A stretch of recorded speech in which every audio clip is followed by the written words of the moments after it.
Hello, this is Anne again. I'd like to do some recording of the week 3 notes on you attitude and positive emphasis. This is in addition to your readings in chapter 3 and chapter 17. I have a couple of handouts here I'd like to go over. And in your week 3 to-do page, I've added a little exercise on you attitude. There's a link there with about 6 sentences for you to go in and practice and just see what it's like, for what we mean by you attitude in professional writing. Always strive for you attitude and positive emphasis in your professional communication. You attitude emphasizes reader benefits. Remember what I was saying last week about stepping into the shoes of your reader and viewing the situation through your reader's eyes, and be on the lookout for what will benefit and also what your reader needs. You attitude is positive.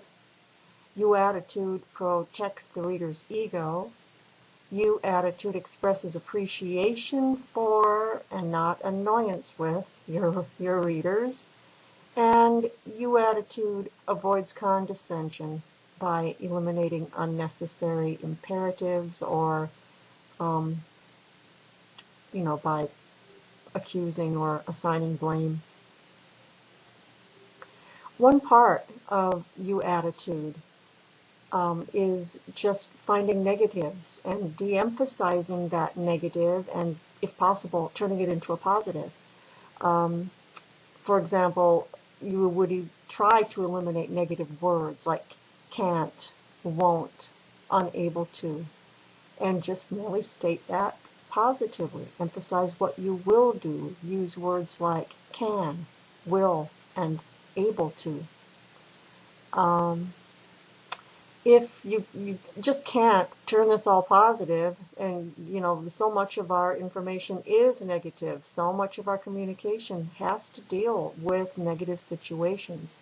So justify the negative information by giving a reason, explanation, or alternative, or if possible, think about this, linking it to a reader benefit. This is a really good trick, and I'll give an example a little bit later that will show you how to do this. If it's truly unimportant and negative, omit it. Avoid drawing attention to something negative if you really don't have to. We'll have a chapter later in week 5 about how to handle difficult information, difficult news, bad news, letters of concern. And we'll talk a lot about this. But for right now, we just want to get this idea that you can buffer the negative by putting it in the middle of whatever your message is. For example, you put it in the middle of a paragraph rather than in the first or last sentence, and you put it in the middle of the email or letter rather than in the first or last paragraph.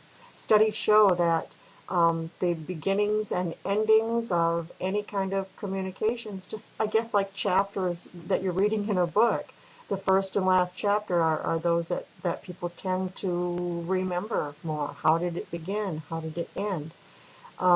These are places of emphasis. So when you're dealing with negatives, you want to avoid that focus and, like I said before, provide the buffer.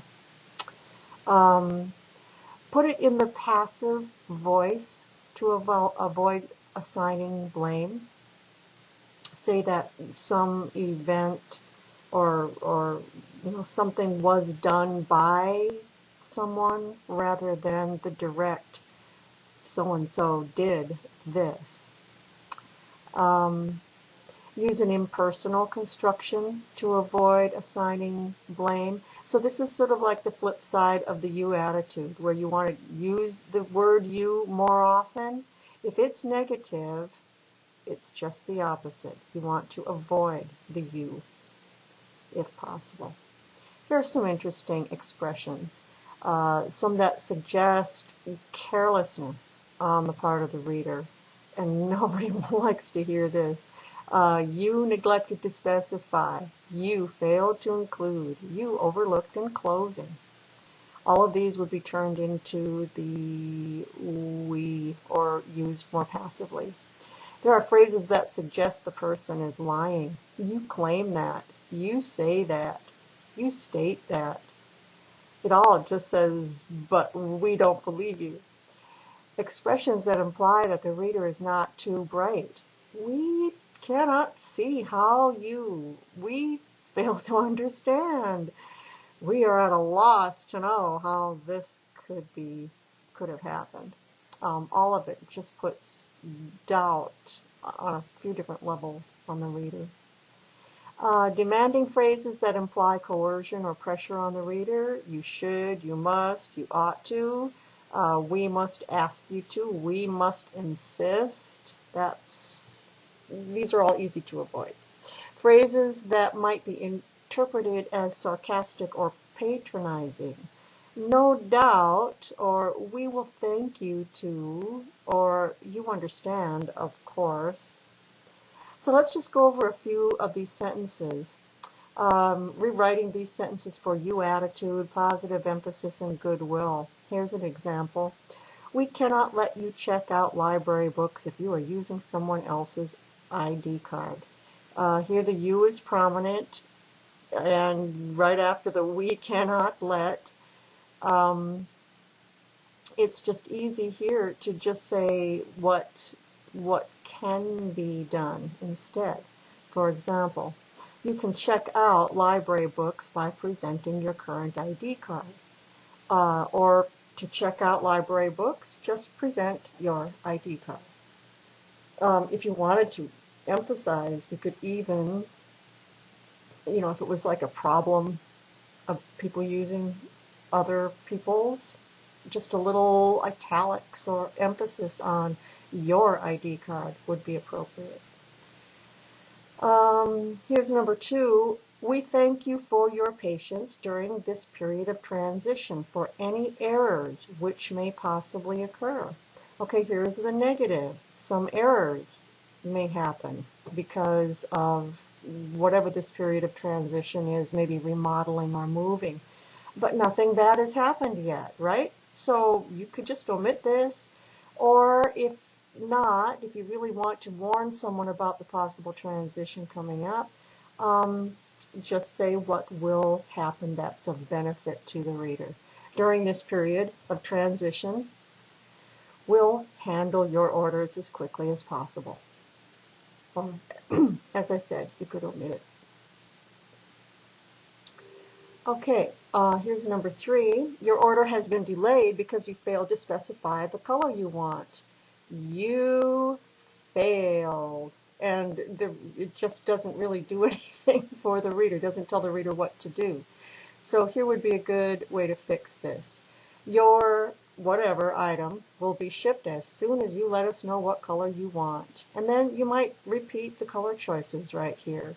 Remind them that, we've got 3 different colors and give them. Just mark your choice in the attached order form and return it to us, and we'll ship your item the same day.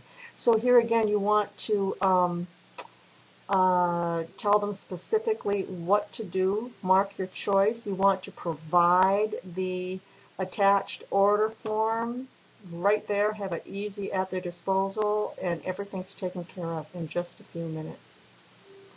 Let's look at number 4.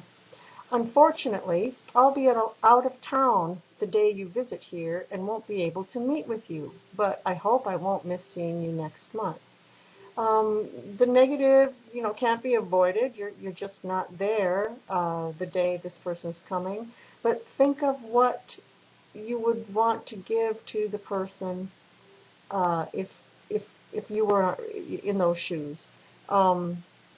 I'll be out of town, give the specific date, but I'll be attending the Seattle District meeting next month. Could we get together then? Maybe even here offer, my cell for contact. Show a willingness to help and meet more than halfway. Here's number 5. If you turned in a course request form as you claim, this office failed to receive it. Here's that as you claim, you liar, we don't believe you. And then again, unnecessary negatives, this office failed to receive it. Just switch around and get these into the positive by saying, we have no record of your course request form. You still have time for advance enrollment if you fill out the attached copy and return by Monday. So de-emphasizing the you when you state the problem and putting it onto the we, and then emphasizing the you when you've got good news that you still have time for advance enrollment if you fill out the attached copy, and again providing the means to the reader to do what you request. In this case, you're asking them to return it by Monday. Here's the last one that I want to go over. You will not be reimbursed for travel expenses until you fill out a travel voucher with which you must submit copies of all receipts of items for which you expect to receive reimbursement. And even here, there's this just unnecessary for which you expect to receive. It's just, I don't know, so bureaucratic sounding, I guess. Here's a better way of putting it. Putting the you right up front, and the good news is you're going to get your money. You'll be reimbursed for your expenses right up front when you submit the attached travel voucher along with copies of your travel receipts. So again, making it easy and clear for them to respond. One other thing I wanted to show you was an example of some, of handling a negative situation. This is a claims situation in which Joanne James owns WW Manufacturing Company in Seattle, and she's just received a letter from Felipe Castro, owner of Best Bikes in Yakima. These are all made up, of course. WW Manufacturing supplies Best Bikes with spokes for bike and trike wheels, and Mr. Castro reported that the last shipment of 5,000 spokes contained 1,000 bike spokes that were bent and twisted, and several hundred were dull-colored, like they were old or like they'd lost their chrome. Mr. Castro has asked for a replacement shipment. The following letters represent possible replies Ms. James could send to Best Bikes. With the 5 C's in mind. I know last time I think I mentioned 4 C's, but I'm adding this one because it's different from correct, and it's different from any of the others, and it's really important. Okay, so here's one possible letter that Ms. James would write to Mr. Castro. Dear Mr. Castro, we were greatly surprised to learn from your letter of October 12th that your last order was unsatisfactory. You claim that many of the spokes were bent and twisted.